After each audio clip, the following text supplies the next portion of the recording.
तर मुख्यमंत्री देवेंद्र फडणवीस यांच्या हस्ते श्री क्षेत्र मच्छिंद्रनाथगड इथे गाभारा मंदिर भूमिपूजन सोहळा होणार आहे। या पार्श्वभूमीवर मच्छिंद्रनाथ गडावर जोरदार तयारी करण्यात आली आहे। मंदिर आणि परिसर सध्या फुलांनी सजवण्यात आलेला आहे। समाधीस्थळावर तब्बल 180 किलो फळांच्या सहाय्याने सजावट केलेली आहे। ही दृश्य आपण बघतोय। थोड्याच वेळात विखे पाटील, पंकजा मुंडे, राम शिंदे, आमदार सुरेश धस हे सुद्धा फडणवीसांसह या कार्यक्रमासाठी उपस्थित असतील। या संदर्भात आणखी तपशील देत आहेत आमचे प्रतिनिधी उदय नागरगोजे। श्री क्षेत्र मच्छिंद्रनाथ गडावरील समाधी मंदिराच्या गाभाऱ्याचे भूमिपूजन मुख्यमंत्री देवेंद्र फडणवीस यांच्या हस्ते आज होणार आहे। दुपारी 3 वाजता हा कार्यक्रम होणार असून याची तयारी आता पूर्णत्वाकडे आहे।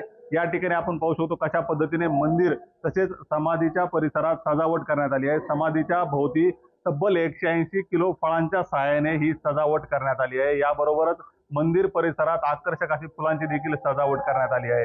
या ठिकाणी जो कार्यक्रम होणार आहे त्याची तयारी आता अंतिम टप्प्यात असून विश्वस्त मंडळींकडून या तयारीचा आढावा देखील घेतला जात आहे। या ठिकाणी तब्बल 20 कोटी रुपये निधीतून विकास कामे केली जाणार आहेत। मंदिराचा गाभारा जो आहे तो नाविन्यपूर्ण पद्धतीने बनवला जाणार आहे।